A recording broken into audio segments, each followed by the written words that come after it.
오늘 말씀의 주제는 인생에서 삶을 살아가면서 작은 일을 소홀히 다루지 맙시다 하는 그런 말씀을 함께 나누려고 합니다. 깨진 유리창을 그대로 방치한다면, 떨어진 문짝을 떨어진 채로 그대로 방치한다면 이내 그 자리는 쓰레기 더미가 되고 말 것입니다.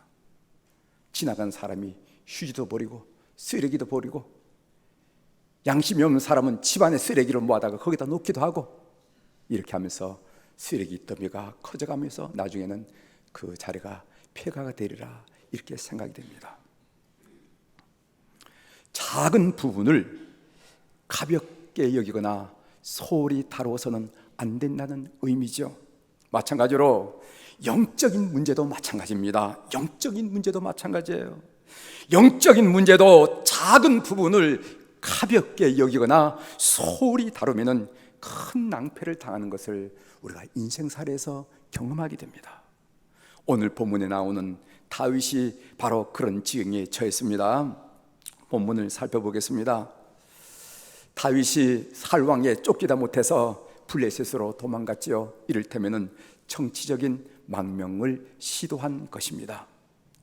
그 내용이 사무엘상 27장에 우리가 읽고 함께 나왔습니다만, 오늘 사무엘상 27장 1절 2절에 있는 말씀을 제가 한번 천천히 다시 한번 읽어드리겠습니다. 다윗이 그 마음에 생각하기를 내가 후일에는 사울의 손에 붙잡히리니 블레셋 사람들의 땅으로 피하여 들어가는 것이 좋으리로다. 사울이 이스라엘 온 영토 내에서 다시 나를 찾다가 단념하리니 내가 그의 손에서 벗어나리라 하고, 다윗이 일어나 함께 있는 사람 600명과 더불어 가드 왕 마옥의 아들 아기스에게로 건너가니라. 이런 말씀이에요. 다윗은 피치 못해서 내가 도와야 할 사람들 600명이 넘는 사람들의 안위를 위해서 불가피하게 블레셋으로 도망갈 수밖에 없다고, 만명할 수밖에 없다고 변명하고 핑계를 댈 수 있을지는 모르지만 그 선택이 앞으로 어떻게 전개되는지 한번 보시기를 바랍니다.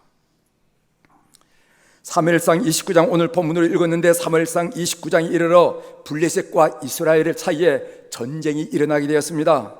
블레셋 군대는 아벡이라는 곳에 진을 쳤고, 이스라엘 군대는 이스라엘 셈이라는 곳 곁에서 진을 쳤습니다. 이런 상황에서 다윗은 어떤 선택을 할 수 있을까? 우리 2절의 말씀을 한번 읽어보겠습니다. 같이 읽도록 하겠습니다. 2절의 말씀, 블레셋 시작. 블레셋 사람들의 수령들은 수백 명씩 수천 명씩 인솔하여 나아가고, 다윗과 그의 사람들은 아기스와 함께 그 뒤에 나아가더니, 여기 보면은 마지막 구절에 그 뒤에서 나아가더니 라는 말씀이 있습니다. 블레셋에 망명해서 1년 7개월 정도 시글락이라 하는 아기스 왕이 그들에게 준 땅에 살고 있다가, 이제 아기스 왕이 출정 요청을 받습니다. 다윗의 그 난처한 입장을 오늘 본문에 보면은 그 뒤에서 나가다니 라는 말이 우리에게 표현해 주고 있습니다. 다시 말씀드린다면은 그 뒤에서 라는 말씀은 전투 대열의 후미에 있다라는 말도 되지만은, 어떤 의미에서 동족과 전쟁을 치러야 할 어쩔 수 없는 이 다윗의 심경 불편한 마음을 드러낸 말씀이에요. 전쟁을 하면 선봉에 서야 될 텐데 선봉에 설 입장도 못하고, 그렇다고 전쟁을 포기할 수도 없고 어정쩡하게 그 뒤에 서서라는 이 표현인데, 이 표현이 그 다윗의 심경을 우리들에게 보여주고 있다는 것입니다. 아기스 왕이 다윗을 참전시키는 데에는 다음과 같은 정치적인 의도가 있으리라, 이렇게 생각합니다. 먼저 다윗을 전쟁에 참전시킴으로 블레셋의 군사력을 보강하려는 의도가 있었겠죠. 두 번째로는 다른 사람이 아닌 바로 다윗과 싸우는 이스라엘 군사들의 사기를 저하시키는데 일정 부분 작용하리라 생각합니다. 싸우려고 봤는데 다윗이 앞에 서 있거든요. 아니, 이게 웬일인가? 우리가 다윗과 싸우다니, 그 그렇다면 우리는 뭔가 하면서 이스라엘 백성들이 회의에 사로잡히지 않겠냐 말이지. 사이가 저하되지 않겠느냐 하는 그런 의도도 가졌으리라 생각합니다. 그리고 세 번째로는 차제에 다윗을 고국 이스라엘의 원수가 됨으로 말미암아, 원수가 되게 함으로 말미암아 완전히 자기 사람으로 묶어 놓으려는 아기스 왕의 전략도 있었을 것입니다. 이제는 어쩔 수 없잖아요.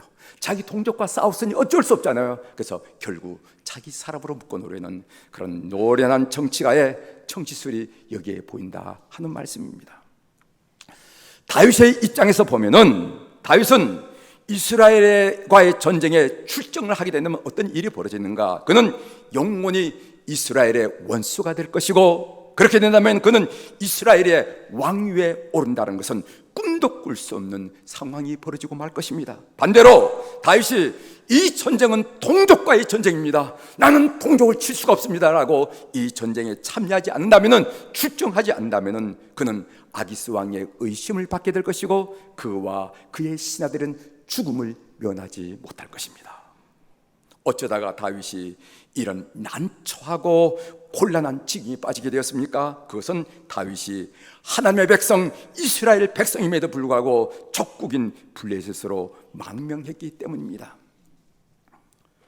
그는 작은 선택이 이렇게 큰 올무가 될 줄은 꿈에도 생각하지 못했을 것입니다. 다윗은 어려운 시절 조용히 지나고 난 다음에 세월이 좋아지면은 자기 고개에 돌아가가지고 자기 할 일을 할 수가 있으리라 이렇게 생각한지 몰라요. 그런데 그게 아니었습니다. 다윗은 작은 일에 신중했어야만 했습니다. 다윗은 가서는 안 될 길에 접어들었습니다. 다윗은 있어서는 안 될 자리에 있었던 것입니다.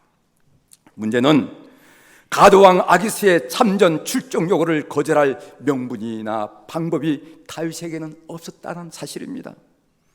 이처럼 다윗은 진퇴양난의 위기에 빠져서 스스로 돌파구를 찾지 못하는 무기력한 상황에 처해 있습니다. 그런데 하나님께서 블레셋 방백들로 하여금 다윗의 참전을 반대하게끔 역사하심으로 다윗은 그 공경에서 벗어나게 되었음을 우리가 29장 전체를 읽으면서 살펴볼 수가 있습니다. 그 당시 블레셋은 5개의 부족으로 이루어진 부족 연합 국가였습니다. 그 중에 대표격이 바로 가드왕 아기스 왕이었죠. 부족을 다스리는 방백들도 아기스 왕만큼 권력이 강하지는 않지만은, 크진 않지만은 나름대로 상당한 권력을 가지고 있었습니다. 이들 블레셋 방백들이 다윗의 군세를 이스라엘과의 전쟁터에 데리고 가서는 안 된다고 이렇게 얘기하는 겁니다. 그 이유가 있어요. 왜냐하면 전쟁터에서 만일 다윗이 블레셋을 배반하게 되면 우리는 협공을 당할 것입니다. 앞에는 이스라엘 군대가 있고 뒤에는 다윗 군대가 있어서 협공을 당하면 우리가 난처한 입장이 빠집니다. 데리고 가면 안 됩니다 라고 얘기하는 것을 우리가 보게 되는데, 우리 4절의 말씀이에요. 우리 한번 읽어보도록 하겠습니다. 블레셋 사람의 방백들이, 같이 읽겠습니다. 시작. 블레셋 사람의 방백들이 그에게 노한지라 블레셋 방백들이 그에게 이르되 이 사람을 돌려보내어 왕이 그에게 정하신 그 처소로 가게 하소서. 그는 우리와 함께 싸움에 내려가지 못하리니 그가 전장에서 우리의 대적이 될까 하나이다. 그가 무엇으로 그 주와 다시 화합하리까? 이 사람들의 머리로 하지 아니하겠나이까? 아멘. 여러분들은 지혜로우니까 이 말씀이 무슨 말씀인지 아시겠지만 조금 제가 설명을 부과하도록 하겠습니다. 블레셋 사람의 방백들이 그에게 노한지라, 그가 바로 아기스 왕이죠. 아기스 왕에게 노한지라 블레셋 방백들이 그에게 이르되 이 사람을 돌려보내십시오. 이것은 다윗을 말합니다. 다윗과 그 무리들을 돌려보내어 왕이 그에게 정하신 그 처소로 가게 하셔서 그는 우리와 함께 싸움에 내려가지 못하리니 그가 전장에서 우리의 대적이 될까나이다. 뭐로 믿냐 말이지. 대적이 될 수 있지 않겠냐. 그가 무엇으로 그 주, 사울왕 말합니다. 그 주와 다시 화합하립니까? 지금 사울과 다윗이 원수지간으로 쫓기는데 어떻게 화합이 가능하겠냐 이 말이지. 그러니까 이 사람들의 머리로 하지 아니하겠습니까? 이 사람들은 블레셋 용사들의 머리로 말미암아 화합이 일어나지 않겠습니까? 그렇게 되면 우리는 굉장히 곤란해집니다. 돌려보내십시오. 이렇게 해서 다윗이 그 군사들과 더불어 회군한다 하는 내용이 후반장에 쭉 전개되어 있는 것을 보게 됩니다. 제가 사무엘상 29장 본문을 묵상하면서 주목하게 된 상황이 뭐냐면 그것은 다윗의 이러지도 못하고 저러지도 못하는 상황을 주목했습니다. 전장에 나가지 않으면 죽게 될 것이고 전장에 나가면 이스라엘 동족과 원수가 될 참이에요. 다윗은 어쩌다가 그런 상황에 처하게 되었습니까? 우리는 성경에서 작은 일을 소홀히 달아서 다뤘기 때문에 그것이 큰 문제를 이야기한 것을 몇 군데를 보게 되는데, 제가 마가복음 5장에 있는 말씀을 여러분들에게 소개해드리면서 우리가 작은 일을 얼마나 주의 있게 처리해야 되는가를 다시 한번 강조하고자 합니다. 마가복음 5장에 보면은 고라사인 땅에 귀신 들린 남자 이야기가 나옵니다. 예수님의 일행이 배에서 내려서 마을로 들어가는 길에 공동묘지가 있었는데 그 무덤 지역에 짐승처럼 보이는 한 남정네가, 귀신 들린 남자가 예수님을 보고는 소리 고래고래 지르면서 발광을 하고 있습니다. 이 고라사 광인에 대한, 미친 자에 대한 성경의 진술이 너무 비참합니다. 마가복음 5장 3절부터 5절의 말씀인데 제가 읽어드리겠습니다. 그 사람은 무덤 사이에 거처 하는데 이제는 아무도 그를 쇠사슬로도 맬 수 없게 되었으니 이는 여러 번 고랑과 쇠사슬에 매였어도 쇠사슬을 끊고 고랑을 깨뜨렸음이라라. 그리하여 아무도 그를 제할 힘이 없는지라 밤낮 무덤 사이에서 산에서나 늘 소리를 지르며 돌로 자기 몸을 해치고 있었더라. 참 비참한 상황이죠. 사람들이 고랑을 채우고 쇠사슬로 맸지만은 힘이 얼마나 상한지 고랑을 끊어버리고 쇠사슬을 풀어버리고 이렇게 하더라는 거예요. 그리고 밤낮 없이 소리를 지르고 돌을 가지고 자기 몸을 조금 상해를 하는데 볼 수가 없을 정도였어요. 벌써 예수님이 그 귀신 들린 사에게 가까이 가서 물었습니다. 내 이름이 무엇이냐? 이렇게 물었어요. 귀신 들린 사람이 뭐라고 대답하면은 군대입니다. 군대란 말을 했어요. 여러분 그 대답하기를 장가 못 가고 죽은 뭐 오춘 당숙이라 하든가, 귀신이 뭐나 했을 때, 아니면은 시집까지 못하고 어릴 때 집 나간 무슨 뭐 처조카라 하든가 뭐 그러면은 그럴 듯한데 군대라고 대답하는 거예요. 군대. 그러면 군대라고 대답한 이유가 무엇일까? 여러분 이 군대란 말을 히브리어로 레기온이라 하는데, 이 레기온이란 말은 로마 군대가 군인들이 6,000명 모았을 때 그 군대 단위를, 군 단위를 레기온이라 한다는 거죠. 그래서 로마 군에서 가장 큰 단위가 레기온이라는 단위입니다. 정말 끔찍한 일이 아닐 수가 없습니다. 어떻게 한 사람에게 한 군단 그리고 레기온이, 군대 귀신이 들어갈 수 있겠냐 말이죠. 그러나 여러분 생각을 조금만 깊이 해보시길 바랍니다. 그것은 그렇게 많은 군대가, 그렇게 많은 군대 귀신이 한꺼번에 확 그 사람에게 들어간 것이 아니라 처음에는 하나 둘 작게 시작했을 것이라는 것이죠. 그러나 그렇게 시작된 영적 문제가 누구도 해결할 수 없는 엄청난 문제로 발전하고 야기되었다는 것입니다. 아주 작은 영적인 문제가 한 사람의 인생을 완전히 파괴시켜 버릴 수도 있음을 오늘 성경이 우리들에게 실제적으로 보여주고 있습니다. 우리에게도 작은 일을 소홀히 다뤄서 그것이 큰 문제로 발전하는 경우가 있을 수 있습니다. 잘 들어보세요. 아주 작은 섭섭한 감정을 잘 다스리지 못해서, 아무 일도 안 돼 섭섭한 마음이 속에 싹 들어왔어요. 이거 잘 다스려야 되는데 잘 다스리지 못해서, 아주 작은 미움을 잘 다스리지 못해서. 그럴 수가 있어. 당신이 나한테 그럴 수가 있어. 이놈들 너희들 나한테 그럴 수가 없어 하는 작은 미움, 아주 작은 불만족을 다스리지 못해서, 아주 작은 욕심을 제어하지 못해서, 아주 작은 게으름을 잘 다스리지 못해서, 단 한 번의 발걸음을 잘 다스리지 못해서 낭패를 당할 수 있음을 성경은 우리들에게 고지하고 교훈을 주고 있다는 것입니다. 그래서 극복하고 싶은 의지가 있어요. 어떻게 하든지 이 일은 극복해야 돼. 그리고 잘못됐음을 아는 지성이 있으면 이건 잘못된 거야. 그리고 후회하는, 뉘추는 감정도 있어요. 의지도 있고 지성도 있고 감정이 있지만 이러지도 못하고 저러지도 못하는 난처한 처지에 빠져있는 우리의 영적 상황을 오늘 성경이 지적하고 있다는 것입니다. 그래서 D.L. 무디는 이렇게 말했어요. 무슨 일이든지 기도보다 내 뜻이 앞서지 말고 성령보다 내 걸음이 앞서게 하지 말자. 믿는 여러분들이 되시길 바랍니다. 사실 이 D.L. 무디의 이야기가 참 쉬운 얘기고 고상한 언어지만 저도 지키기 어려워요. 작은 일을 만났을 때 습관적으로 해왔지 하나님께 기도한 순간을 거의 갖지 못했습니다. 무슨 일이든지 기도보다 여러분들의 뜻이 앞서지 말고 무슨 일이든지 성령보다 여러분들의 발걸음이 앞서지 않는 하나님의 사람으로 살아가기를 주의 이름으로 축원합니다. 영어 속담에 이런 말이 있습니다.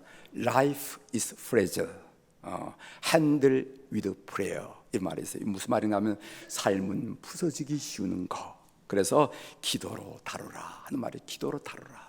기도로 다룰 줄 아는 여러분이 되시길 바랍니다. 작다고 만만히 보지 말고 소홀히 여기지 말고 기도로 삶을 다스리는 여러분이 되시길 바랍니다.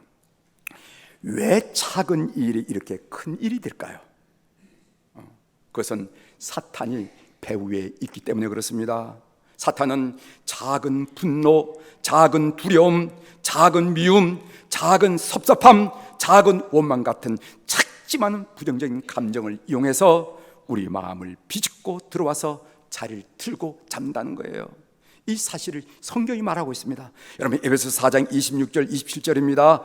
분을 내어도 죄를 짓지 말며 해가 지도록 분을 품지 말고 마귀에게 틈을 주지 말라. 이런 말씀이 있어요. 이 말씀은 사탄이 어떻게 우리에게 접근하며 역사하는지를 알려주는 말씀입니다. 해가 지도록 분을 품지 말고 마귀에게 틈을 주지 말라. 여기서 이 틈을 주지 말라 해서 이 틈이란 말은 헬라어로 토포스라 하는 말인데 이 말의 의미는 뭐냐 하면은 어떤 모임이 있는데 초청받지 않은 낯선 사람이 들어와서 자리를 떡 차지하고 영향력을 행사하더라는 거예요. 이걸 보고 토포스라고 그러는 거예요. 전혀 초청하지 않아. 여러분들 마귀를 초청하지 않잖아요. 전혀 초청하지 않은 사람이 어느 자리에 탁 들어와서 내 마음을 뒤흔들면서 내 삶을 조종하게 되더라 이 말이죠. 이것을 보고 토포스라 하고 이런 틈을 주지 말아라 하는 이야기입니다. 주방에 음식 찌꺼기를 치우지 않으면 하루는 그런 대로 지나가요. 그렇죠? 그러나 그대로 두면은 음식 냄새 때문에 벌레가 끼기 시작합니다. 바퀴벌레가 끼기 시작합니다. 어디서 나타난지 몰라요. 처음에는 한두 마리가 들락날락 하다가 가만히 놔두면 그 자리가 바퀴벌레 아지트가 되는 것을 우리가 보게 됩니다. 사랑하는 교회 여러분, 다시 한번 강조합니다. 기억하셔야 됩니다. 분을 내는 것은 감정을 가진 인간으로서 어쩔 수 없는 일일지 모릅니다. 그러나 그 분한 마음을 오래오래 품고 있으면, 상처받은 마음을 오래오래 품고 있으면 그것이 사탄이 들어오는 통로가 되고 그 자리가 마귀가 자리 잡는 아지트가 될 수 있다는 거예요. 처음에는 적게 시작되지만 나중에는 점점 커져서 그 자신도 어쩔 수 없는 지경에 빠질 수 있습니다. 따라서 우리는 감정에 쓴 뿌리, 그리고 익숙해진 나쁜 생각들, 고질적인 습관들, 죄의 문제를 가볍게 보거나 쉽게 다루어서는 안 된다는 것입니다. 우리가 의롭다고 인정을 받았지만 이런 문제들을 분별력 있게 다루지 못하면 사탄의 휘둘림을 받으면서 사실은 하나님의 사람인데도 불구하고 사는 모습은 사탄의 종으로 사는 것을 너무도 많이 경험할 수 있기 때문에 말씀을 드린 것입니다. 그러면 우리는 어떻게 해야 됩니까? 우리는 어떻게 해야 됩니까? 예수님만이 사탄을 멸하여 문제를 해결할 수 있음을 믿으시길 바랍니다. 사탄의 권세는 예수님의 권세로만 이길 수가 있어요. 여러분, 사탄은 우리의 영역보다 훨씬 뛰어납니다. 우리의 지혜보다, 우리의 능력보다, 우리의 괴계보다 훨씬 뛰어요. 그래서 예수님으로 말미암아 무너뜨릴 수 있다는 것이죠. 요한일서 3장 8절에 보면은 죄를 짓는 자는 마귀에게 속하나니 마귀는 처음부터 범죄함이라 하나님의 아들이 나타나신 것은 마귀의 일을 멸하라 하심이라. 하나님의 아들 예수 그리스도가 나타난 것은 마귀의 일을 멸하기 위해서 오셨다는 것입니다. 믿는 여러분들이 되길 바랍니다. 사도행전 10장 38절에 보면 예수님의 사역을 이렇게 명료하게 말씀하셨습니다.